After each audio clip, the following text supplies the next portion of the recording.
বর্তমানে বাংলাদেশে আপনারাও দেখতে পাচ্ছেন ইসলামের মৌলিক মৌলিক জিনিসগুলো নিয়ে পর্যন্ত ষড়যন্ত্র শুরু হয়ে গেছে। যেগুলো নিয়ে ষড়যন্ত্র হবে কেউ ভাবে নাই। গরু কোরবানির কথাই ধরেন, নারীদের বোরকা হিজাব নেকাবের কথাই ধরেন। আরে অবস্থা এতটা গুরুতর হয়েছে, এই যে হুজুররা যে বয়ান করেন, স্টেজে বসে যদি নারীর পর্দা নিয়ে আলোচনা করেন, আর কিছু না, যে একটা নারীর পোশাক কি হওয়া দরকার, কেমন হওয়া দরকার, নিজেকে কিভাবে আবৃত রাখা দরকার, কাদের থেকে নিজেকে আড়াল করে রাখা দরকার, এটা নিয়ে পর্যন্ত নাস্তিকরা সেকুলাররা টেলিভিশনে রিপোর্ট করে, পত্রপত্রিকায় লেখালেখি করে। দেখো হুজুররা নারী বিরোধী, নারীদের উন্নতির বিরোধী, হুজুররা হলো নারীদের দুশ্মন, ইত্যাদি ইত্যাদি। নাউযুবিল্লাহি মিন যালিক। তার মানে নারীরা অনেক দূর এগিয়ে যাচ্ছে, আর এই হুজুরগুলো বারবার তাদের রাস্তাকে অবরুদ্ধ করতে চাচ্ছে। অথচ হুজুররা তো একটা কথাই শুধু জাতিকে বোঝাতে চায় যে নারীরা এগিয়ে যাচ্ছে, কোনো সন্দেহ নাই, তবে জান্নাতের দিকে না গিয়ে জাহান্নামের দিকে যাচ্ছে। তাহলে পর্দা পুশিদা নিয়ে পর্যন্ত কথা বলা যাচ্ছে না। আরে নিজের ফ্যামিলির মধ্যে পর্যন্ত দিনদারি ঠিকমতো পালন করা যাচ্ছে না। আপনার ফ্যামিলিতে আপনি দিনদারি পালন করতে চাইবেন, দেখবেন কখনো এটা নিয়ে পর্যন্ত রিপোর্ট হয়ে গিয়েছে। নিজের এলাকার মানুষদেরকে সামাল দেওয়া যাচ্ছে না, এটা নিয়ে পর্যন্ত ষড়যন্ত্র চক্রান্ত শুরু হয়ে যাচ্ছে। এমনকি মাহফিলে বসে আলেম ওলামা হকের কথা বলবে, কোরআনের কথা বলবে, হাদিসের কথা বলবে, আর কোরআন হাদিসের বাইরে যদি কেউ কথা বলে, যত বড় হুজুর হোক না কেন, যে কোরআনে আছে একটা আর সে বলছে তার বিপরীতটা, আরে তাহলে বাইরের কেউ লাগবে না। মাহফিল স্টেজের মধ্যেই যারা থাকে তারাই তারে লোকমা দেওয়ার জন্য রেডি আছে। মসজিদে যত উন্নত ইমাম সাহেব হোক, একেবারে মনে করেন মক্কার ইমাম সাহেব, উনিও যদি নামাজে ভুল করেন, 4 রাকাত বিশিষ্ট নামাজ 3 রাকাতেই বসে গেছেন, মানুষ হিসাবে ভুল তো হতেই পারে। তাহলে পেছনে যে মুসল্লিরা আছে এরাও কি তার সঙ্গে চুপচাপ বসে থাকবে, নাকি লোকমা দিবে? এমনকি এটা চিন্তা করবে না, আমি বাংলাদেশের সাধারণ একটা মানুষ, আর উনি হলেন মক্কা শরীফের ইমাম, মদিনা শরীফের ইমাম, বলবে আরে তাতে কি, লোকমা তো দেওয়া লাগবেই, কারণ ইমামকে মহাব্বত করি, তবে আল্লাহকে মহাব্বত তার চাইতেও বেশি করি। যেখানে আল্লাহর বিধান একটা আর তিনি ভুলবশত করে ফেলেছেন আরেকটা, সেখানে আমাকে লোকমা দিতে হবেই হবে। এটা মহাব্বতের বিপরীত না, বরং এটাই মহাব্বতের তাকাজা, এটাই মহাব্বতের দাম। তাহলে হকের জন্য সব কিছুকে ত্যাগ করা যায়, কিন্তু কোনো কিছুর জন্য হক তো আর ত্যাগ করা যায় না। তো এখন এই যে মৌলিক মৌলিক জিনিসগুলো নিয়ে ষড়যন্ত্র চক্রান্ত শুরু হয়েছে, আমার দিল বলছে এই সবগুলো ষড়যন্ত্র আর চক্রান্তই একথার প্রমাণ বহন করছে, অতি শীঘ্রই ইনশাআল্লাহ ইসলাম বিজয়ী হবে। বলবেন কিভাবে দাবি করলে? ষড়যন্ত্র বাড়ার মানে তো হলো ইসলামের পরাজয় ঘটবে, ইসলাম মরে যাবে, ইসলামের নাম নিশানা হারিয়ে যাবে। আমি বলবো হ্যাঁ, বাহ্যিক দৃষ্টিতে এমনটা মনে হতে পারে, অস্বাভাবিক না, কিন্তু যদি কোরআন দেখি, যদি হাদিস দেখি, যদি আমাদের ইতিহাস দেখি, তাহলে আমরা এটাই পাই, ষড়যন্ত্র যত বাড়ে রবের নুসরত তত এগিয়ে আসে। আর মুসলমান কখনো বিজয়ী হয় না নিজের শক্তিতে, মুসলমান যতবার বিজয়ী হয়েছে রবের নুসরতে। সুতরাং কাফেরদের ষড়যন্ত্র যখন এত বড় বাড়বে, কোরআন বলছে হাত্তা ইয়াকুলার রাসূল ওয়াল্লাযীনা আমানু মাতা নাসরুল্লাহ, যখন রাসূল পর্যন্ত বলে উঠবেন আর সাহাবীরা পর্যন্ত বলে উঠবেন আল্লাহ তোমার সাহায্য কখন আসবে, আর তো সহ্য হচ্ছে না, তখন আল্লাহ সান্ত্বনা দিবেন আলা ইন্না নাসরাল্লাহি করিব, বান্দা টেনশন করিস না, তোর রবের সাহায্য আসার সময় ঘনিয়ে এসেছে। তাহলে পরিস্থিতি যখন এত গুরুতর যে রাসূল পর্যন্ত বলে মাতা নাসরুল্লাহ, আল্লাহর সাহায্য কখন আসবে, তখন আল্লাহ বলবেন এই তো কাছাকাছি চলে এসেছে, টেনশনের কোনো কারণ নাই। কোরআনও বলে দিচ্ছে ইন্না মাআল উসরি ইউসরা। এই সূরা তো অনেকেরই মুখস্থ থাকার কথা, আলাম নাশরাহ লাকা সাদরাক মুখস্থ আছে না?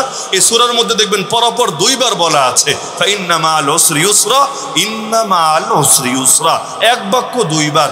আপনি ব্যাকরণিক কায়দায় যদি মূলনীতি মাপেন, উসুলুল ফিকহে নুরুল আনোয়ার কিতাব খুললেই এই উদাহরণ দিয়ে সেখানে বোঝানো হয়েছে যে আয়াতের অর্থ এটাই দাঁড়ায় যে মুসিবত যদি আসে 1 গুণ, তাহলে এরপর যে সুখ শান্তি আসবে সেটা হবে অন্তত 2 গুণ।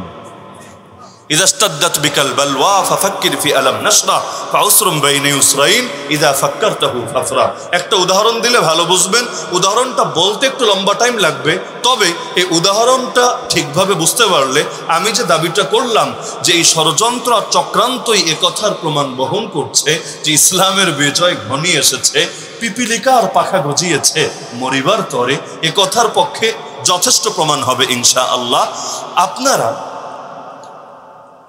রাজা গৌরগোবিন্দর নাম তো শোনার কথা, যেহেতু সিলেট এখান থেকে বেশি দূরে না, ব্রাহ্মণবাড়িয়া যদিও পড়েছে চিটাগাং বিভাগে, কিন্তু কিভাবে পড়েছে আমার মাথায় ধরে না। বাংলাদেশের অনেক কিছু আর কি আমার মাথায় ধরে না। যেমন সিলেটের একটা বৃহত্তর মহকুমা ছিল, এই সুনামগঞ্জ সিলেট এগুলো যেমন আছে, সেই 47-এর আগে সিলেটের বৃহত্তর একটা মহকুমা ছিল, নাম হলো করিমগঞ্জ। যখন সিলেটের ব্যাপারে ভোটাভুটি হলো যে সিলেটে সবাই মিলে তোমরা ভোট দাও, তোমরা কি ভারতের অংশ হবা না পাকিস্তানের অংশ হবা, তখন তো আর বাংলাদেশ নাই, 47-এর কথা, তোমরা ভোট দাও, তোমরা ইন্ডিয়ার সঙ্গে যাবা না পাকিস্তানের সঙ্গে যাবা।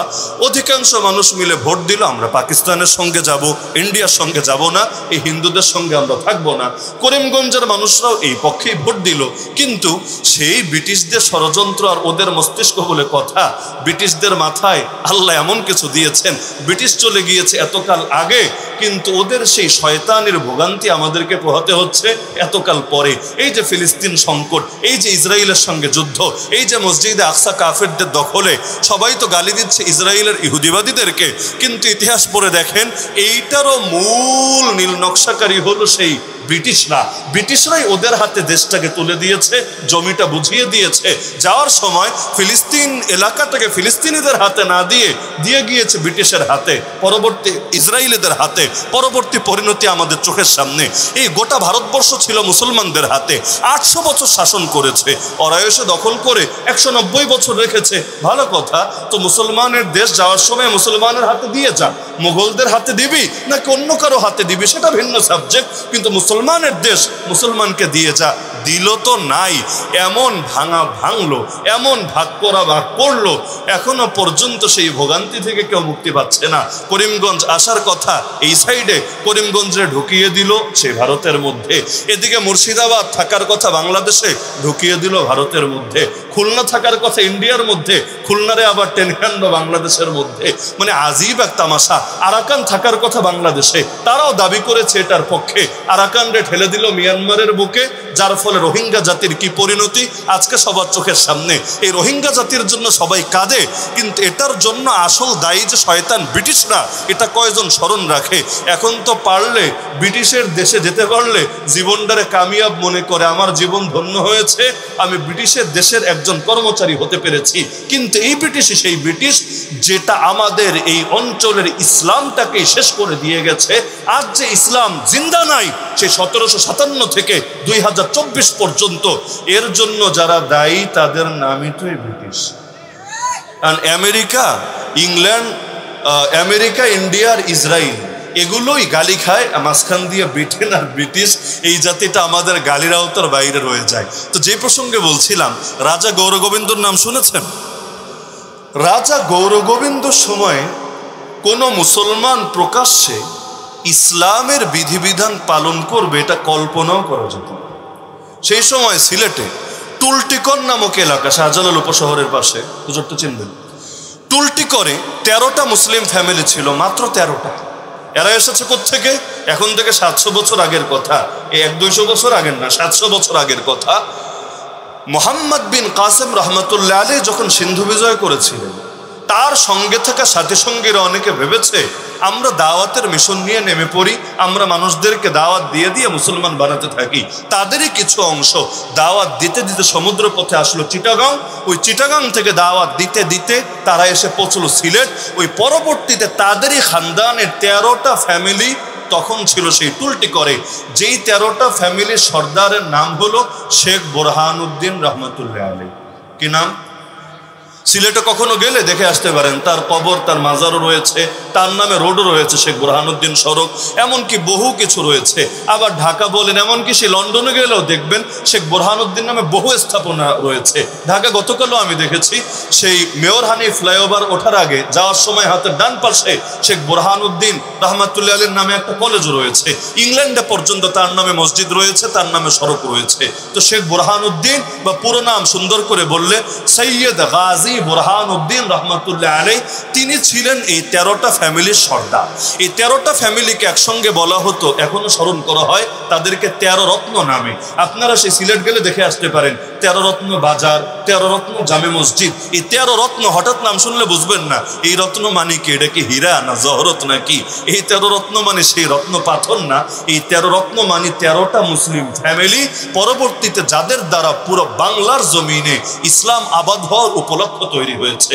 তো এই 13টা ফ্যামিলির সর্দার হলো সৈয়দ বা শেখ বুরহানুদ্দিন রহমাতুল্লাহ আলাইহি। তো এখন তার ঘরে দীর্ঘকাল ধরে কোনো পুত্র সন্তান নেই। আপনাদের কারো কারো অভিজ্ঞতা থাকতে পারে, অনেক বছর ধরে পুত্র সন্তান নাই বা কোনো সন্তানই নাই, মনে কষ্ট থাকে নাকি থাকে না? মানুষ এরকম টাইমে বহু কিছু করে, ডাক্তারের কাছে যায়, কেউ হলো গন্ড কবিরাজদের কাছেও যায়, কেউ তো গিয়ে বিভিন্ন জায়গায় তন্ত্রমন্ত্রের সেবাও নেয়, কত কিছু করে, পাগলের মতো হয়ে যায়। আল্লাহর বান্দা এসে, আমার ঘরে একটা পুত্র সন্তান দান করো, আমি এই রাজা গৌরগোবিন্দের দেশে গরু কোরবানি করে মুসলমানদের মধ্যে সেই গোশত বিতরণ করব। যেই সময় প্রকাশ্যে ইসলামের বিধানই পালন করা যায় না, আজানই দেওয়া যায় না, নামাজই পড়া যায় না, সেখানে নিয়ত করলেন, কত বড় নিয়ত চিন্তা করেন, যে আমি রাজা গৌরগোবিন্দর দেশে বসে গরু কোরবানি করব, এরপর সেই গরু কোরবানি করে মুসলমানদের মধ্যে গোশতটা বিতরণ করব। আল্লাহ তার বান্দার দোয়াকে কবুল করলেন, তামান্নাকে কবুল করলেন, ঘর আলো করে পুত্র সন্তান জন্ম নিল। তিনিও তার নিয়ত পূরণ করার জন্য লুকিয়ে লুকিয়ে গোপনে গোপনে গরু কোরবানি করলেন। গোপনে কেন? কারণ প্রকাশ্যে যদি সেখানে গরু কোরবানি করেন, পরিণতি কি হবে এটা 700 বছর আগের সিলেট না দেখলেও বর্তমানে নরেন্দ্র মোদীজির দেশ দেখলেই টের পাবে। গরু কোরবানি করলে বিনিময়ে মুসলমানরাই ধরে কোরবানি করে দেয়। এক গো হত্যার নামে আর গো রক্ষার নামে কত মুসলমানকে যে গত 10 বছরে শহীদ করেছে, এর হিসাব মোদির কাছেও সংরক্ষিত। গরুর দাম আছে, মুসলমানের দাম নাই। হ্যাঁ, দেখলে মনে হবে খুব বেশি গরু প্রেমিক, হ্যাঁ কথাটা মানা যেত, কিন্তু আপনি যদি দেখেন যে দুনিয়ার মধ্যে গরুর গোশত কোন কোন দেশ বেশি রপ্তানি করে, রপ্তানি বুঝেন তো, যে নিজের দেশ থেকে গোশতগুলোকে প্রসেস করে বিভিন্ন দুনিয়ার বিভিন্ন দেশে প্রেরণ করে। আপনি গুগলে সার্চ করেও যদি লিস্ট বের করেন, এই লিস্টে সবার উপরে যে কয়েকটা দেশ পাবেন, এর মধ্যে অন্যতম দেশ হলো এই মহামান্য ইন্ডিয়া। মানে ওদের আম্মা বলে না, আম্মার মুতো খায়, আম্মার গোবরমা খায়। তো একদিকে আম্মার গোশত নিজে খাবে না, খাওয়া পাপ, মুসলমানরে খেতে দিবে না, খেতে দেখলে ধরে মেরে ফেলবে, তবে আম্মারে ছিলে কেটে লবণ লাগিয়ে বাইরের দেশে পাচার করে দেবে, এতে সমস্যা হবে না, এতে আম্মার ইজ্জত যাবে না। আবার আম্মার চামড়া দিয়ে তৈরি জুতা পায়ে দিয়ে ভাবো নেওয়ার চেষ্টা করবে, 10,000 রুপির জুতা, 15,000 রুপির জুতা, অথচ এই জুতার চামড়া আর আম্মার গায়ে চামড়া। এই হলো এশকার মহব্বতের অবস্থা। তো এখন ওই সময়, তো এখন কিভাবে তিনি করবেন কোরবানি? তো হিম্মত করে লুকিয়ে লুকিয়ে কোরবানি করলেন। এরপর গোশতটা 13টা ফ্যামিলির মধ্যেই ভাগ করে দিলেন। তো সবাই তো গরুর গোশত পেয়ে মহা খুশি। আপনারাও জানার কথা, যত গোশতই খান, ব্রয়লারের গোশত, সোনালির গোশত, অথবা খাসির গোশত, বকরির গোশত, এমনকি মহিষের গোশত, উটের গোশত, ভেড়ার গোশত, দুম্বার গোশত, গরুর গোশতের টেস্ট কি আর অন্য কোথাও পাওয়া যায়? বাংলাদেশের মধ্যেও দেখেন না, যারা কোরবানি করে ফার্স্ট চয়েসই হলো গরু। অন্য কিছু পাওয়া যায় না এমন না, অনেক কিছুই তো পাওয়া যায়, এমনকি পয়সা থাকলে লুটও পাওয়া যায়, তো দেখবেন ফার্স্ট চয়েসই হলো গরু। 1 কোটি 2 কোটি টাকা দিয়েও তো এখন গরু কেনে, এগুলো নিয়ে আবার পত্র পত্রিকায় রিপোর্ট পর্যন্ত হয়। তো এখন গরুটাই থাকে ফার্স্ট চয়েস। যে পারে না, সামর্থ্যে কুলায় না, সে বিকল্প হিসাবে অনেক ক্ষেত্রে ছাগলটা বেছে নেয়। আর এমনিও ছাগল দিলে যাদের বেশি পয়সা, দেখা যায় 10টা ছাগল দিলে সঙ্গে 2টা আবার গরুও দেয়। মানে গরুর স্বাদ ভিন্ন কিছু দিয়ে মেটানো যায় না, দুধের স্বাদ যেমন ঘোলে মেটে না। তো এতকাল পরে মাঝখানে এই গরুর স্বাদ প্রসঙ্গে একটা কথা মনে আসলো। শাহ ওলিউল্লাহ মুহাদ্দিস দেহলভী রহমাতুল্লাহ আলাইহির নাম শুনেছেন? শোনার কথা। তিনি যখন ইন্তেকাল করলেন, তো বড় একজন হুজুর যদি ইন্তেকাল করে আপনারা দেখতে যান না? যেমন হজরত মাওলানা জুবাইর আহমদ আনসারী রহমতুল্লাহ আলাইহি, আল্লাহ তাআলা হজরতের কবরকে নূরে রঞ্জিত করে দিন। আপনাদের এলাকারই কৃতি সন্তান এবং আগামী কয়েক যুগ বাংলাদেশ যাকে প্রতিটা মুহূর্তে স্মরণ করতে বাধ্য হবে। ওয়াজের মৌসুমে আপনার ব্রাহ্মণবাড়িয়া বাদ দেন, সিলেটের গ্রামে গ্রামে গিয়ে খোঁজ নেন যে কোন মানুষটাকে সবচেয়ে বেশি মিস করো বলো তো।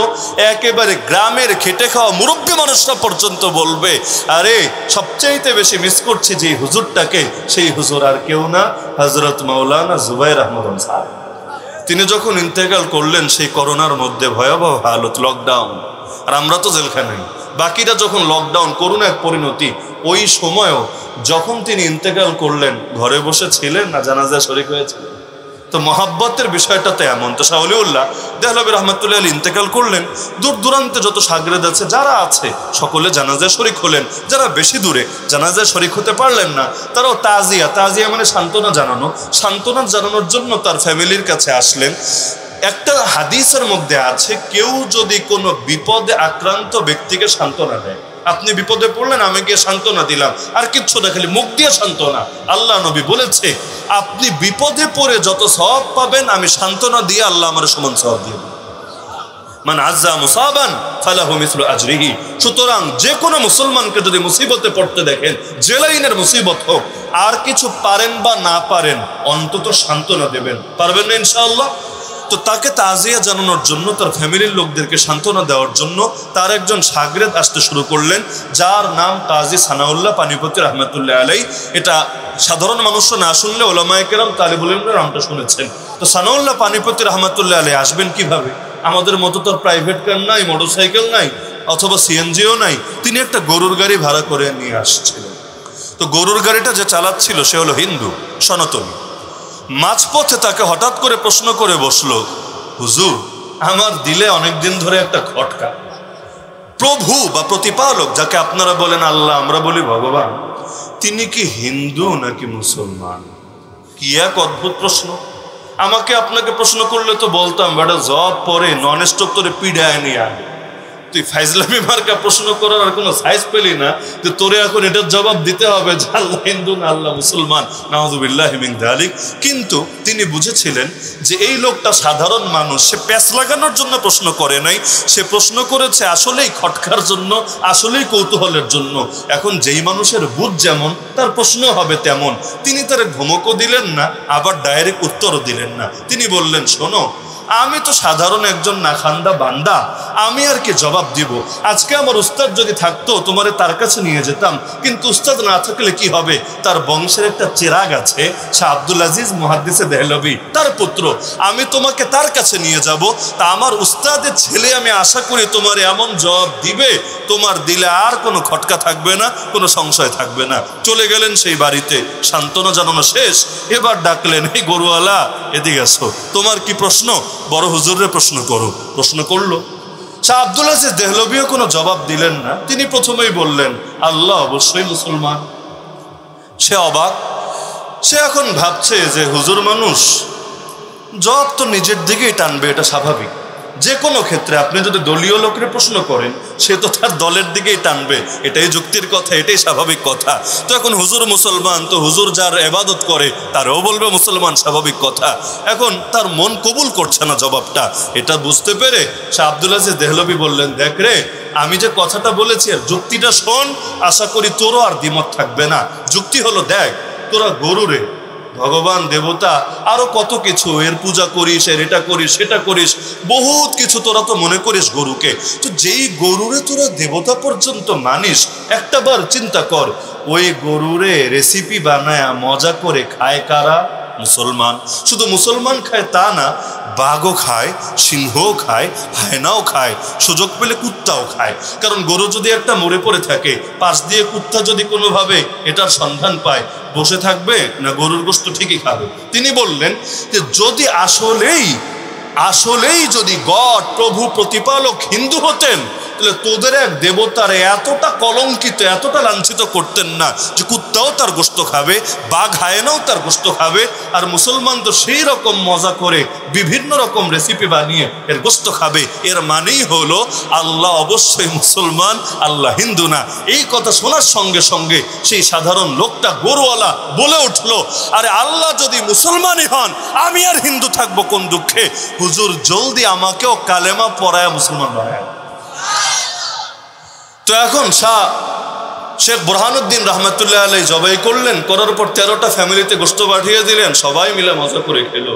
কিন্তু একটা প্রবাদ আছে না, যেখানে বাঘের ভয় সেখানেই রাগ পোহায়। তো এখন ইতিহাসের বর্ণনায় দেখা যায় কাক এসে, ওই তারা জবাই করার পরপরের কথা, কাক এসে এক টুকরা গোশত, যখন গোশতগুলো কেটে একসঙ্গে সব রাখে, এক টুকরো গোশত ছো মেরে নিয়ে গিয়েছে। তো কাক তো নিতেই পারে, অস্বাভাবিক কিছু না।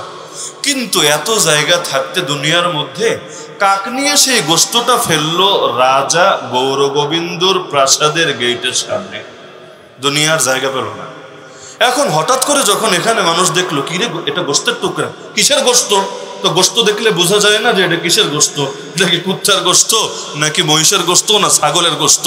যখন বুঝলো আরে এটা তো গরুর গোশত, এবার তো সবাই পেরেশান, কিরে গরুর টুকরা টুকরা করা গোশত আসবে কোত্থেকে, এই আকামটা কে করবে? তো কোনো হিন্দু এই কাজ করবে, এটা তো কল্পনায় আসবে না। তো সন্দেহ গিয়ে পড়লো মুসলমানদের উপরে। আর মুসলমানও তো বেশি না, মাত্র 13টা ফ্যামিলি, যাদের নেতা আবার শেখ বুরহানুদ্দিন। তার মানে এটা তো আর বুঝতে বেগ পেতে হয় না। তো ঘটনা হালকা তদন্ত করেই তারা বের করে ফেললো যে শেখ বুরহানুদ্দিনের ঘরে একটা পুত্র সন্তান জন্মগ্রহণ করেছে, যার নাম রেখেছে সৈয়দ গুলজার আলম, সৈয়দ গুলজার আলম। সেই গুলজার আলমের জন্মে খুশি হয়ে শুকরিয়া হিসাবে গরুটা কোরবানি করেছে। তো এটা জানার পর বাদশাহ বুরহানুদ্দিনরাও পুলিশ পাঠিয়ে ডেকে আনালো, আবার তার পুত্রকে, সেই পুত্রের মাকে সবাই এনে হাজির করল। শেখ বুরহানুদ্দিনের হাতটা ধরে কেটে ফেললো যে এই হাত দিয়ে আমাদের মাকে জবাই দিয়েছিস। সবই তো আবার মা, যদি নিজ দিয়ে জিনিস ঝোলে তাও বলতে থাকে গো মাতা, গো মা। এই যে এই বছরে এমন হয়েছে, বিভিন্ন আইডি থেকে এরা সব জানাচ্ছে, হায় হায় আজকে মুসলমানরা আমাদের মায়ের ধরে শেষ করে দিচ্ছে। আবার ছবি দিয়েছে, এমন একটা ছবি নিচে জিনিসপত্রও দেখা যাচ্ছে। এই মা আবার কেমন মা? এটা কি ট্রান্সজেন্ডার টাইপের কিনা আল্লাহ ভালো জানে। তো এখন তাকে ধরে হাত কেটে দিল যে তোর এত বড় সাহস, আমাদের মায়ের গায়ে হাত দিয়েছিস, এই হাত আর রাখবো না।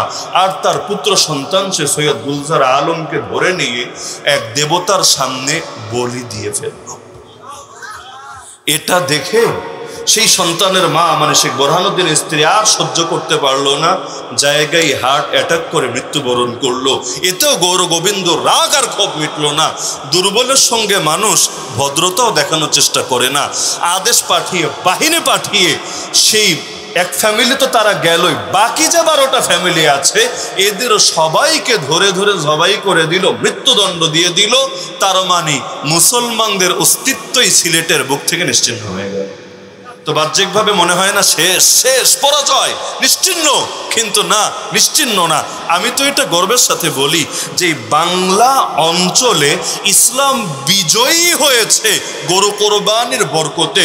কোন গরু কোরবানি থেকে আমাদেরকে তোমরা অনুৎসাহিত করছো? এই অঞ্চলে ইসলামের পতাকা উড্ডীন হয়েছে গরু কোরবানির বরকতে। যদি বলে কিভাবে, তাহলে এই প্রমাণে উঠে আসবে এই কাহিনীর শেষে গিয়ে ইনশাআল্লাহ। তো এখন শেখ বুরহানুদ্দিন কি করবেন? কাছে যাবে, কোথায় গিয়ে আশ্রয় নেবে? তিনি মনের দুঃখে যাত্রা শুরু করলেন, না এটার একটা বিহিত করতে হবেই হবে, আখিরাত তো আছে, কিন্তু দুনিয়ার বুকে এদেরকে ছেড়ে দেওয়া যাবে না। কারণ জালেমকে যদি তার উপযুক্ত প্রাপ্য বুঝিয়ে না দেওয়া হয়, তাহলে এটা মাজলুমের সঙ্গে একটা তামাশা ছাড়া আর কিছু হয়। তো তার তো বাহিনী নাই, তার তো রাষ্ট্র ক্ষমতা নাই, তিনি কই যাবেন, কি করবেন? তিনি তখন যাত্রা শুরু করলেন এই বাংলা সালতানাতের, অবিভক্ত বাংলার সর্বপ্রথম স্বাধীন শাসক যিনি, নাম তো অনেকে জানেই না, বহুত নেতার নাম শুনতে শুনতে অতীত নেতাদের নাম ভুলে গিয়েছে। অবিভক্ত বাংলা সালতানাতের প্রথম শাসক যিনি, বাংলা সালতানাত বুঝেন, এর আগে এই অঞ্চলের নাম বাংলা ছিল না।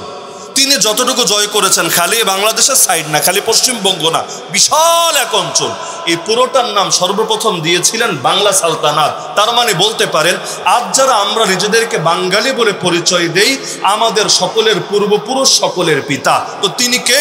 তার নাম হলো সুলতান শামসুদ্দিন ইলিয়াস শাহ রহমাতুল্লাহ আলাইহি। কি নাম? সুলতান শামসুদ্দিন ইলিয়াস শাহ রহমাতুল্লাহ আলাইহি। এই নামগুলো উচ্চারণ করা দরকার, কারণ আমাদের উপর তাদের যে অবদান আছে আমরা যদি স্মরণ না করি তো এইকে কাফের মুশরিকরা স্মরণ করবে। আর কিছু পারি বা না পারি, নামটা স্মরণ করে যদি খালি রহমাতুল্লাহ আলাইহি বলি, রহমাতুল্লাহ আলাইহি বলি, এটাও বড় খেদমত হবে, বড় দোয়া হবে। তো তার কাছে গিয়ে হাজির হলেন। তার রাজধানী ছিল তখন লখনৌতিতে। লখনৌতি চিনেন? ওই ভারতের লখনৌ না, ওইটা ভিন্ন। লখনৌতি যেটাকে বর্তমানে চিনতে পারবেন, এর কিছু অংশ ছিল চাপাই নবাবগঞ্জের মধ্যে, আর কিছু অংশ বর্তমান ওয়েস্ট বেঙ্গলের মধ্যে। তৎকালীন বাংলার রাজধানী লখনৌতি। সেই লখনৌতি হেঁটে গেলেন। তো একবার চিন্তা করেন, সিলেট কই, চাপাই নবাবগঞ্জ কই, হাঁটতে পারবেন না? কি পারবেন? ওই 5ই মে উত্তরা থেকে শাপলা চত্বর হেঁটে হেঁটে জনমের শিক্ষা একটা হয়েছে যে হাঁটার কষ্ট যে কারে বলে। উত্তরা থেকে শাপলা চত্বর আর কয় কিলো, আর কই সিলেট, আর কই হলো চাপাই নবাবগঞ্জ। মাঝখানে তো এসি রুমে রেস্ট করার সুযোগ আছে, তাই না? ওই যুগে তো এসি ছিল 700 বছর আগে নাকি? তো এত কষ্ট করে কাটা হাত নিয়ে, চিকিৎসাও তো নাই ওই যুগে, এত উন্নত চিকিৎসা পাবেই বা কোথায়? তো সেই কাটা হাত নিয়ে, সেই আহত অবস্থায় হেঁটে হেঁটে চলে গেলেন সেই লখনৌতিতে। গিয়ে বিচার দিলেন, সুলতান, হে বাদশাহ, এই রাজা গৌর গোবিন্দ আমাদের উপরে জুলুম করেছে। শুনে বাদশাহের, সুলতানের রক্তে আগুন জ্বলে উঠলো। তিনি বাহিনী পাঠিয়ে দিলেন যে যা গিয়ে রাজা গৌর গোবিন্দর নাম নিশানাও মাটির সাথে মিশিয়ে দিয়া। তো বাহিনী যাত্রা শুরু করলো। এদিকে গৌর গোবিন্দ দুই কামই করত। একদিকে তো সামরিক শক্তি ছিলই, আর একদিকে জাদুবিদ্যার চর্চাও করত। ওই যে কামরূপ কামাখ্যার নাম শোনেন নাই? ভারতে আসামে গেলে কখনো দেখে আসতে পারেন কামাখ্যা মন্দির, কামরূপ কামাখ্যা। আমাদের দেশের সেই কবিরাজরা গর্বের সাথে বিভিন্ন জায়গায় পোস্টার টোস্টার লাগায় আর কি, কামরূপ কামাখ্যা থেকে প্রশিক্ষণ প্রাপ্ত। তো এই কামরূপ কামাখ্যায় গেলে এখন কি পাবেন? এখন তো আর ওই জাদুবিদ্যার ওগুলো ব্যাপকভাবে পাবেন না, কিন্তু কামাখ্যা মন্দির, মন্দির মানে কি পূজা হবে, কিন্তু ওই জায়গায় বসে বসে এক সময় জাদুবিদ্যার সাধনা করতো তারা। এমনকি এখনো কি আজিবাজি পূজারে ভাই, সেই কামাখ্যা মন্দিরে জনি পূজা হয়। যাদের বাচ্চা কাচ্চা হয় না, গর্ভগৃহ নামে একটা জায়গা আছে, গর্ভগৃহ, মহিলারা সিরিয়াল দেয়, গিয়ে জনি পূজা দেয় যাতে করে তার গর্ভে বাচ্চা চলে আসে। মুসলমানরা যেমন বিভিন্ন মাজারে যায়, গিয়ে কাঁদে, আব্বা, ও আব্বা, আমার পেটে একটা বাচ্চা দিয়ে দাও না। কেমনে দিবা তোমার ব্যাপার, ডাটা কেবল দিয়া না ব্লুটুথ দিয়া, ওয়াইফাই দিয়া না হটস্পট দিয়া, সেটা তোমার ব্যাপার। আব্বা একটা বাচ্চা দিয়ে দাও। তো গিয়ে এই সিস্টেমে পূজাটা দেয়। তো এখন দেখা যাচ্ছে একদিকে জাদুবিদ্যা, আবার আর একদিকে হলো বাহিনীর শক্তি। বলবেন হুজুর জাদুবিদ্যা কি সত্য না মিথ্যা? এগুলা অবশ্যই সত্য। আল্লাহ রসুলকে জাদু করা হয় নাই। আল্লাহ নবী 6 মাসের মতোই জাদুর কারণে কষ্ট করেন নাই। আল্লাহ নবীকে এক ইহুদি তার কন্যাকে দিয়ে 11টা গিরা মেরে জাদু করেছিল।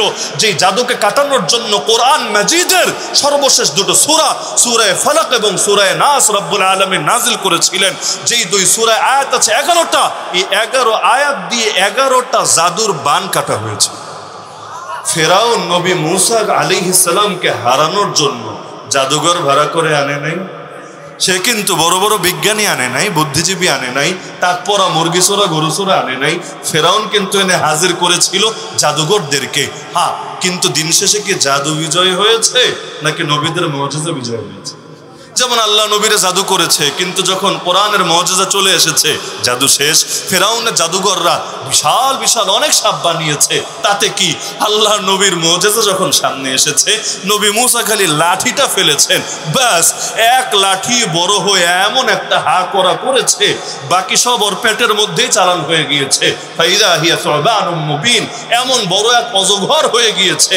যখন হা করেছে, সামনে রাসেল ভাইপার টাইপার যা আছে আর কি, সব অটো পেটের মধ্যে চালান হয়ে গিয়েছে। তাহলে জাদু যত পাওয়ারফুলি হোক, হকের শক্তির সামনে টিকতে পারে না। লেকিন হকের শক্তি তো লাগবে। যেমন আমার আপনার উপরও জাদু হতে পারে, মাথায় রাখেন। আমার আপনার উপরও জাদু হতে পারে। জাদু যাতে ক্ষতি না করে এজন্য নবী সবক শিখিয়ে গিয়েছেন, বহুত সবক আমাদের হুজুর আলোচনা করেন। যেমন ধরেন সকালে সন্ধ্যায় যদি তিনবার করে সূরা কুল হুয়াল্লাহু আহাদ মানে সূরা ইখলাস 3 বার, সূরা ফালাক 3 বার, সূরা নাস 3 বার, সকালেও এবং সন্ধ্যায়ও। তো এভাবে যদি কেউ নিয়মিত পাঠ করে কোনো জাদুঘরের জাদুতর ক্ষতি করতে পারবে। আল্লাহ নবী পরামর্শগুলো দিয়েছেন কেন? কারণ জাদুঘরদের জাদু মানুষের ক্ষতি করে, সতর্ক না থাকলে বড় রিস্ক আছে। তো এখন সেই জামানার কথা আমি বলছি। এখন সুলতান শামসুদ্দিন ইলিয়াস রহমতুল্লাহ বাহিনী তো পাঠালেন, কিন্তু যেহেনে এটা ছিল না, ওই জামানা তো এত আপডেট না, কোন বাদশা কোথায় কোন চিপায় চাপায় কি করে না করে সবাই জানতে পারে এমন তো না। এখন তো সহজ, মনে করেন পুতিন উড়াল দিয়ে চলে গেল কিম জং উনের দেশে, সেখানে গিয়ে বৈঠক করলো। কি বৈঠক করলো? সেই পিয়ংইয়ং এ বসে, সুন্দর সুন্দর নাম, পিয়ংইয়ং এ বসে এই বাংলাদেশের নাসিরগঞ্জের জ্যাঠা গ্রামের এই জ্যাঠার কোলে বসেও আপনি সেটা টের পেয়ে যাবেন মুহূর্তের মধ্যে। তো এই যুগ নয় তো আপডেট, ওই যুগ তো আর ছিল না। তো বাহিনী তো পাঠিয়েছেন, তো জাদু করতে পারে এটা তো মাথায় নাই। তো বাহিনী এসেছে, যুদ্ধ শুরুও হয়েছে, অনেকে শহীদ হয়ে গেলেন, কিন্তু কোনোভাবেই বিজয়ী আর হতে পারছে না। কিসের কারণে বুঝতেই পারে না। শক্তি ঠিক আছে, অস্ত্র ঠিক আছে, লোক ঠিক আছে, সবই আছে, তো কি খালি ঝামেলা লেগেই থাকে, আগাতেই পারে না। পরবর্তীতে বাহিনী মন খারাপ করে আবার লখনৌতে চলে গেল। কিন্তু একজনের দিলে তো বড় কষ্ট, যার হাতটাই কাটা। কি নাম? শেখ বুরহানুদ্দিন রহমতুল্লাহ আলাইহি। তিনি কি করবেন? তিনি বুঝলেন যে আমার এখানে বসে থেকে আশা নাই, সমাধান আসবে না। তিনি এবার কষ্ট করে কই চাঁপাইনবাবগঞ্জ, কই দিল্লি, বিমানে গেলেও কতক্ষণ লাগবে। তিনি এখান থেকে যাত্রা শুরু করে পৌঁছে গেলেন সেই দিল্লিতে, দিল্লির সুলতানের কাছে। তখন দিল্লির সুলতান ছিলেন কে? তার নাম আলাউদ্দিন ফিরোজ শাহ তুগলক রহমতুল্লাহ আলাইহি। সুলতান আলাউদ্দিন ফিরোজ শাহ তুগলক রহমতুল্লাহ আলাইহি তার কাছে গিয়ে বললেন। তিনিও সঙ্গে সঙ্গে সেকান্দার গাজীকে সেনাপতি বানিয়ে বাহিনী একটা পাঠিয়ে দিলেন। কিন্তু এই বাহিনী এই পর্যন্ত আইসা যুদ্ধ করবে তো দূরের কথা, আধা পথ আইসাই আবার ভেঙে গেছে। কিসের জন্য আল্লাহ ভালো জানে। বাকি পুরো ইতিহাস পড়লে আমার মন বলে এটার পেছনেও জাদুর কোনো একটা ব্যাপার স্যাপার থাকতে পারে। কারণ মাঝখানে এসে হঠাৎ করে সিদ্ধান্ত পরিবর্তন করে যাবে কেন? বাদশাহ তো যেতে বলে নাই, কিন্তু আবার চলে গিয়েছে। এবার বাদশাহ দায়িত্ব দিলেন সেনাপতি আগেরটা সেকান্দার গাজীর পরিবর্তে সেনাপতি বানালেন সৈয়দ নাসিরউদ্দিন সিপাহসালার রহমতুল্লাহ আলাইহি। আমাদের সিলেটে আসলে তার কবর এখনো দেখতে পারবেন, আমার বাড়ির কাছেই। সৈয়দ নাসিরউদ্দিন সিপাহসালার রহমতুল্লাহ আলাইহি, সিপাহসালার মানে সেনাপতি। তাকে আদেশ দিলেন তুমি গিয়ে রাজা গৌর গোবিন্দকে জনমের শিক্ষা দিয়ে আসো। এখন তিনি আসবেন, আসার আগে শাইখ ও মুর্শিদের কাছে গেলেন দোয়া নেওয়ার জন্য। আমরাও যাই না বড় কোনো কাজ করতে গেলে, আমার হুজুরের কাছে শাইখের কাছে যাই যে হুজুর দোয়া করবেন, একটা নেক কাজের জন্য যাচ্ছি। তো তার শাইখ ও মুর্শিদ কে ছিলেন জানেন? নাম বললে সবাই চিনবেন, সুলতানুল আউলিয়া খাজা নিজামুদ্দিন রহমতুল্লাহ আলাইহি। নাম তো শোনেন নাই মনে হয় জীবনে, শুনেছেন? যারে আপনারা অনেকে খাজা নিজামুদ্দিন আউলিয়া বলেন। আউলিয়া তো আর ব্যক্তির নাম না, সুলতানুল আউলিয়া মানে হলো ওলিদের শিরোমণি, ওলিদের মাথার তাজ। সুলতানুল আউলিয়া খাজা নিজামুদ্দিন রহমতুল্লাহ আলাইহি তার কাছে গেলেন দোয়া নেওয়ার জন্য। আল্লাহর কি কুদরত, তিনি যখন তার কাছে গেলেন ওই সময় তার দরবারে আরো 360 জন হুজুর মেহমান হিসাবে এসেছেন। ওই 360 জন হুজুরের একজনের তো নাম বলার আগে আপনারা চিনে ফেলবেন, মুজাররাদের সেই ইয়ামানের সেই মুজাররাদ বুজুর্গ। কি নাম? মাশাআল্লাহ, সবাই জানেন, শাহজালাল মুজাররাদ ইয়ামানি রহমতুল্লাহ আলাইহি। তাকে পেলেন কোথায়? সেই সুলতানুল আউলিয়া খাজা নিজামুদ্দিন রহমতুল্লাহ আলাইহির কাছে। তো গিয়ে বললেন, হযরত জিহাদে যাচ্ছি, একটু দোয়া করে দেন না। এই যুগ হলে বলতো খাড়া আগে ফোন দেই, তুইও যাচ্ছিস জঙ্গিবাদে আর আমারও ফাঁসানোর ধান্দা করতে এসেছিস না। কারণ তুই গিয়ে যখন ফাঁসবি বলবে কি রে কোন হুজুরের লোক, বলবে আরে তো মুরিদ কোন হুজুরের, সেই খাজা নিজামুদ্দিনের। আমারও আইসে ধৈর্য নিয়ে যাবে, আমারও তো ফাঁসায় দিবে। তো তোর জিহাদের দোয়া পরে, দোয়া বাকি জীবনে করা যাবে, আগে ফোন দেই যে একটা জঙ্গি ডিটেক্টেড, জঙ্গি পাওয়া গিয়েছে, জলদি এসে তারে নিয়ে যাও। কি এক আজিব জামানায় চলে এসেছি। সাবিলুনা সাবিলুনা আল জিহাদ আল জিহাদ, এই স্লোগান দিলে পর্যন্ত অনেকের শরীরে আগুন জ্বলে যায়। আরে জিহাদ শব্দ বলবেন কাফের রাগ করতে পারে, জিহাদ শব্দ বলবেন আমেরিকা রাগ করতে পারে, জিহাদ শব্দ বলবেন ইসরায়েলের মন ভাঙতে পারে, জিহাদ শব্দ বলবেন নরেন্দ্র মোদী কষ্ট পেতে পারে, কিন্তু জিহাদ শব্দ উচ্চারণ করবেন মুসলমান তেলে বেগুনে জ্বলে ওঠে। আর ওরা তো কষ্ট কেন, ওরা তো দুঃখ কেন? এই ছাগল কি ভেবেছে যে কাফেররা যদি ওর উপর খুশি থাকে ওর হায়াত বেড়ে যাবে, আর কাফেররা যদি রাগ করে ওর হায়াত কমে যাবে? আল্লাহর কসম, কাফেররা কি ভাবলো আর কি ভাবলো না তা আমাদের দেখার বিষয় না। আল্লাহর বিধানকে গায়রুল্লাহর দিকে তাকিয়ে কিছুতেই আমরা ছাড়তে পারি না।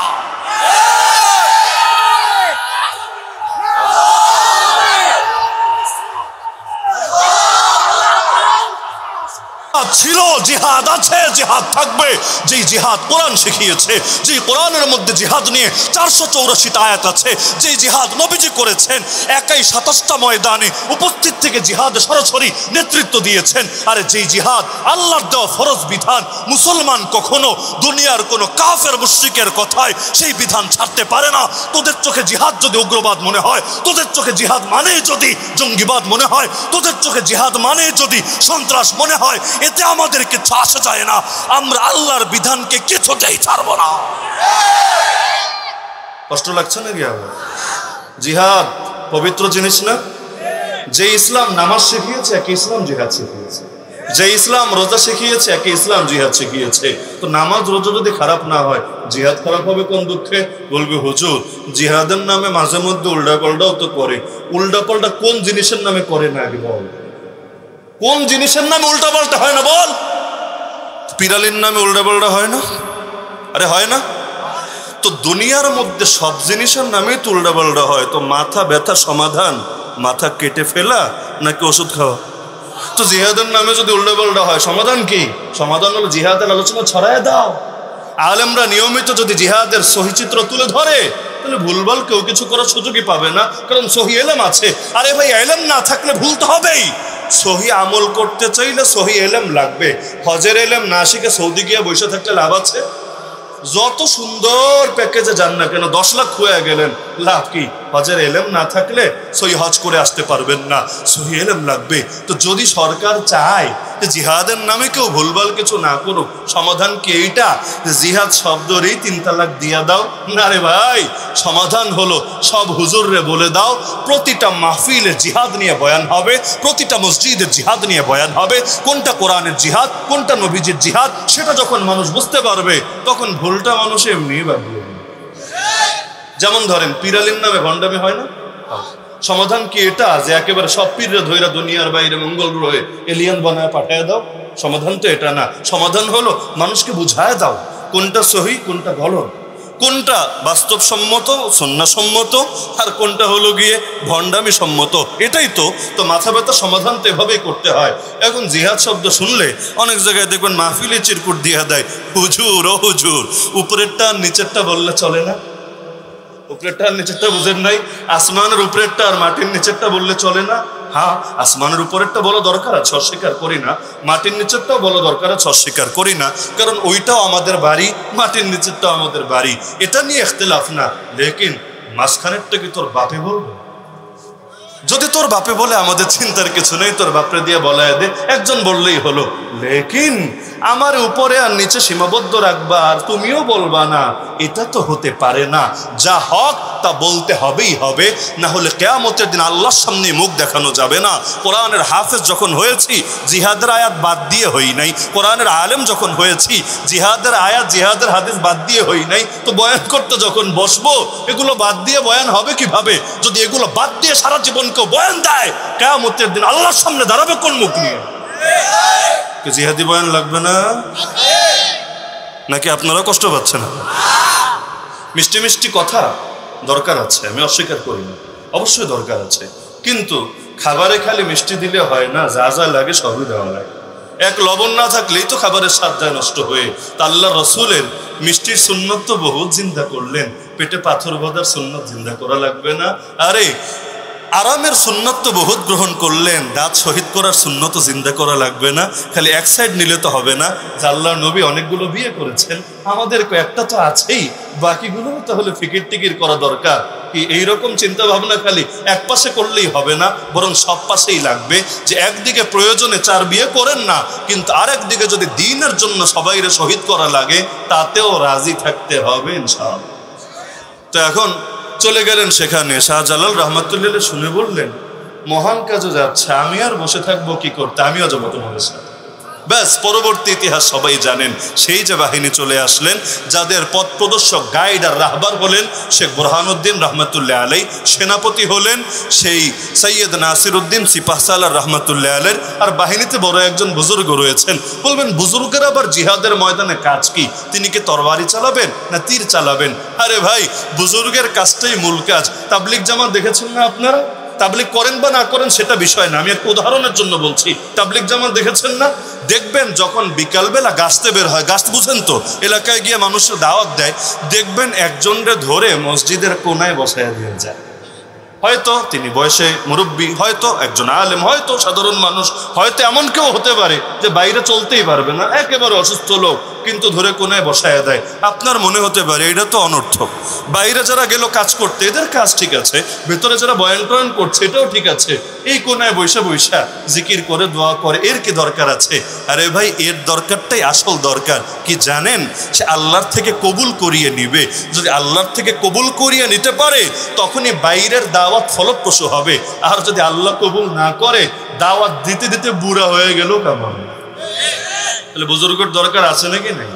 সুলতান মোহাম্মদ আল ফাতহ রহমতুল্লাহ আলাইহি যখন প্রথমবার তুরস্ক বিজয় করেছিলেন, জাহাজে করে নিজের শায়েকরাও নিয়ে গিয়েছিলেন, বুড়া শায়েক। তো শায়েক কি করবে?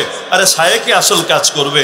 শায়েক দোয়া করে রবের নুসরত নামাবে, আর মুজাহিদরা জিহাদ করে বিজয় ছিনিয়ে আনবে। দুটোই লাগবে। এই জামানায় আমাদের সমস্যা এখানে। যদি ভাবি যে শুধুমাত্র বাহ্যিক শক্তি থাকলেই বিজয় আসবে, এটাও ভুল। আবার যদি ভাবি না খালি দোয়া দরুদ দিয়ে সব কাজ হবে, এটাও ভুল। দোয়াও লাগবে, দাওয়াও লাগবে, জাহেরও লাগবে, বাতেনও লাগবে। মুজাহিদ ময়দানে জিহাদও করবে, আল্লাহওয়ালা পেছনে বসে বসে দোয়া করে রবের নুসরত নামিয়া। তো শাহজালাল রহমতুল্লাহ আলাইহি সহ আসলেন। পরবর্তী ইতিহাস সবাই জানেন। আজান দেওয়া হলো, রাজা গৌর গোবিন্দর প্রাসাদ মাটির সাথে মিশে গেল, আর গৌর গোবিন্দ নাম শুনে আগেই পালিয়ে গেল। জাদু কিছুই হলো না। কেন? কারণ ওই যুগের নবী মুসার মুজিজার সামনে ফেরাউনের জাদু কিচ্ছু করতে পারলো না। আল্লাহ নবীর উপর নাজিল হওয়া সূরা ফালাক, সূরা নাসের সামনে কোনো জাদু কাজ করলো না। কিয়ামতের আগে দাজ্জাল আসবে, যার সঙ্গে সবচাইতে বেশি জাদুর শক্তি থাকবে, কিন্তু নবী ঈসারে দেখে এমন ভাবে গলতে থাকবে, হাদিসে আছে যেভাবে লবণ গলে যায় পানির মধ্যে, ওর ভয়ে অবস্থাটা এমন হবে। তো দুনিয়ার কোনো বাতিলে পারে না হকের সামনে টিকতে, ও কোন জাদু প্রয়োগ করবে? শাহজালাল রহমতুল্লাহ আলাইহি সহ এই বুজুর্গদের কাছে এমন শক্তি আছে আল্লাহর পক্ষ থেকে, ওই জাদুঘরের জাদু কিছুই করতে পারবে না। কারণ জাদু হলো শয়তানের শক্তি, আল্লাহওয়ালাদের সঙ্গে থাকে আল্লাহর শক্তি। শয়তানের শক্তি বেশি না আল্লাহর শক্তি বেশি? ইন্না কাইদা শাইতানি কানা দাঈফা। এই যে ইসলাম বিজয়ী হলো কিভাবে? গরু কোরবানির বরকতে। তাহলে এই যে ইসলাম বিজয়ী হলো এই অঞ্চলে, এর পেছনে শেখ বুরহানুদ্দিনের হাতের কোরবানি আছে, সৈয়দ গুলজারে আলম মাসুম বাচ্চার কোরবানি আছে, আর এই 13 রত্নে 13টা ফ্যামিলির সমস্ত মানুষের রক্ত আছে। আরে সেই ইলিয়াস রহমতুল্লাহ আলাইহির পাঠানো বাহিনী শাহাদাত আছে, বহুত কোরবানি। কিন্তু তাতে কি? দিন শেষে যেখানে গিয়ে সবার আশা শেষ, সেখানে আল্লাহর কুদরতের খেলা শুরু।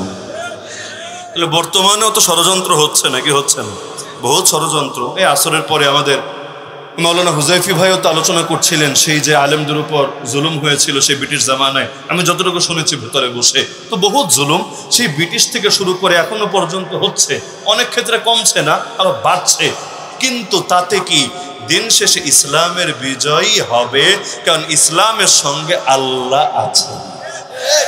তাহলে ইসলামের বিজয় যদি হয়, এবার আমার আপনার চিন্তা করা দরকার যেটা, এটা বলে আলোচনা শেষ, যে সামনে যদি ইসলামের বিজয় হয়, এটা নিশ্চিত তো সবাই, কোরআনও এটাই বলছে, হাদিসও এটাই বলছে, ইতিহাসও এটাই বলছে, কারণ আল্লাহ বিজয়ী হবেন। ওয়ালিল্লাহিল ইজ্জাতু ওয়া লিরাসূলিহি ওয়া লিল মুমিনিন আলা ইন্না হিজবাল্লাহি হুমুল মুফলিহুন। এখন আমার আপনার করণীয় কি জানেন? করণীয় হলো একটা, এটা বলেই আলোচনা শেষ, খালি এটা ভাবা আমার নাম আগামী দিনে হুসাইনের পাশে লেখা হবে না ইয়াজিদের পাশে লেখা হবে, টিপু শহীদের পাশে লেখা হবে নাকি মীর জাফর মীর সাদেকের পাশে লেখা হবে। নাম উভয় পাশেই লেখার মতো জায়গা বাকি আছে। বহুত মীর জাফর আলী খান আরে আগামীতে তৈরি হবে, একটা মরেছে তাতে কি, মীর জাফর লুকিয়ে আছে ঘরে ঘরে। তো দালালি তো বহুত করলেন, শয়তানি তো বহুত করলেন একটু ভালো থাকার জন্য, দুনিয়ায় একটু সুবিধা পাওয়ার জন্য। কিন্তু মনে রাখবেন ইতিহাস কাউকে ক্ষমা করে না। আল্লাহ নবীর পতন দেখার জন্য কতজন রেডি ছিল, উহুদের ময়দান থেকে 300 জন পালিয়েছিল যে আজকে মুসলমান বাঁচবে না। হুদাই আমাদের আবেগে গিয়ে এখানে মরার দরকার নাই। হার জামানায় বাতিলের কাছে হকপন্থীদেরকে আবেগী মনে হতো। এই মুনাফিকরা টিটকারি মেরেছিল। আল্লাহ নবী যখন পেটে পাথর বেঁধে বলেছিলেন আরে ওই দিন বেশি দূরে না যেদিন রোম পারস্যকে আমার আল্লাহ ইসলামের শহর বানিয়ে দিবেন, মুনাফিকরা টিটকারি মেরেছিল। আরে পুরান পাগলের ভাত নাই, নতুন পাগলের আমদানি হয়েছে। পেটে খাবার নাই, গায়ে পোশাক নাই, বসে বসে রোম পারস্য বিজয়ের স্বপ্ন দেখে। কিন্তু আল্লাহ দেখিয়ে দিয়েছেন নবীর দেখা স্বপ্নই সত্য ছিল, মুনাফিকদের ধারণাই মিথ্যা ছিল। তা আজকে সবাই ভাবছে আর এই দেশে কে ইসলাম জিন্দা হবে, আবারও কে ভারতবর্ষে ইসলাম জিন্দা হবে, আবারও কে দুনিয়ার বুকে খেলাফত কায়েম হবে। হ্যাঁ হবে রে ভাই হবে, লেকিন আপনার নাম কার পাশে লেখা হবে এটাই হলো চিন্তার বিষয়। আব্দুল্লাহ বিন উবাই ইবনে সালুলের পাশে নাকি খালেদ বিন ওয়ালিদের পাশে। সুতরাং আজকের দিনে শেষ কথা না, দালালি গাদ্দারি করতে যায় না, আল্লাহর জন্য প্রয়োজন জান কোরবান করে দেন। দুনিয়ায় বিজয় দেখে যেতে পারেন বা না পারেন, ইতিহাস আপনার নাম শুনলেও মুসলমান দিল দিয়ে দোয়া করবে, জিলাপি খাওয়ানো লাগবে না, নাম বলতে দেরি দোয়া বের হতে দেরি না। হুসাইন রাদিয়াল্লাহু আনহু বিজয় দেখে যেতে পারেন নাই, তাতে কি? আরে তার নাম বললেই দোয়া করেন না? সাইয়্যিদুনা বিলাল রাদিয়াল্লাহু আনহু বহুত জুলুম সয়েছেন, তাতে কি? সুমাইয়া রাদিয়াল্লাহু আনহা মদিনাও দেখে যেতে পারেন নাই, তার আগে কোরবান হয়েছেন, তাতে কি? কিন্তু তাদের নামগুলো বললেই সঙ্গে সঙ্গে দোয়া অটো বের হয়ে আসে না? সুতরাং রক্ত কখনোই বৃথা যায় না। যেই জমিনে মুসলমানের রক্ত ঝরে সেই জমিন থেকে এক সময় ইসলামের ফুল ফোটে। তো আপনাদের জেলার নামই তো শহীদ বাড়িয়া, সাবেক ব্রাহ্মণ বাড়িয়া, ব্রাহ্মণ আর বর্তমান হলো শহীদ বাড়িয়া। যদি অফিসিয়াল নাম না, অফিসিয়াল এই নাম তো দেওয়ার কথাও না, স্বাভাবিক ব্যাপার। যদিও শহীদ শব্দ আবার ওদের অনেক পছন্দের, জিহাদ মুজাহিদ দেখতে পারুক বা না পারুক, শহীদ আবার অনেক পছন্দের। মাঝে মধ্যে দেখি পত্রিকায় লেখে ইন্ডিয়ার বর্ডারে মারামারি করে এতজন বিএসএফ জওয়ান শহীদ হয়ে গেছে। আচ্ছা ভালো কথা, নাম কি? পরে নাম দেখি সব হইল যায়া ভট্টাচার্য, এই চার্য সেই চার্য, মানে অন্য ধর্মের লোক, কিন্তু শিরোনাম দিয়েছে কি নওজওয়ান শহীদ হো গায়া। আরে শহীদ শব্দটা এত পছন্দ, ইসলাম পছন্দ না, মুসলমান পছন্দ না, তবে শহীদ শব্দটা খুব পছন্দ। তো শহীদ বাড়িয়া নাম নিয়ে কেন অ্যালার্জি আমি বুঝি না। এই নামটা সহ্যই করতে পারে না, এই নাম লিখলে পর্যন্ত অ্যাকশনে চলে যায়। আর ব্রাহ্মণ বাড়ি, এখন নাকি বিবারিয়া বলাও নিষেধ, শুনেছি আমি বিবারিয়া বলাও নাকি নিষেধ, ব্রাহ্মণ বাড়িয়া। এই ব্রাহ্মণ বললে কত নাকি আল্লাহ ভালো জানে, এত খুশি কেন এই নামটার উচ্চারণ করানোর জন্য। কিন্তু যেই শহীদ বাড়িয়ায় মুসলমানের রক্ত ঝরেছে, ইনশাআল্লাহ সুম্মা ইনশাআল্লাহ লেগে থাকেন, আল্লাহ এক সময় এখান থেকে ইসলামের ফুল ফোটাবে। আপনাদের বিভাগের নাম ইসলামাবাদ না, চট্টগ্রামের আগের নাম জানেন তো ইসলামাবাদ, মানে ইসলাম এখান থেকে হবে আবাদ, আল্লাহ যদি চান ইনশাআল্লাহ। সুতরাং মন নরম করবেন না, যত জুলুম হোক, জুলুম তো হয়েছে আরো হয়তো আগামীতে হবে, কিন্তু যত জুলুম হোক না কেন হকের সঙ্গে লেগে থাকতে রাজি আছেন তো ইনশাআল্লাহ। আল্লাহ সবাইকে তৌফিক দান করুন।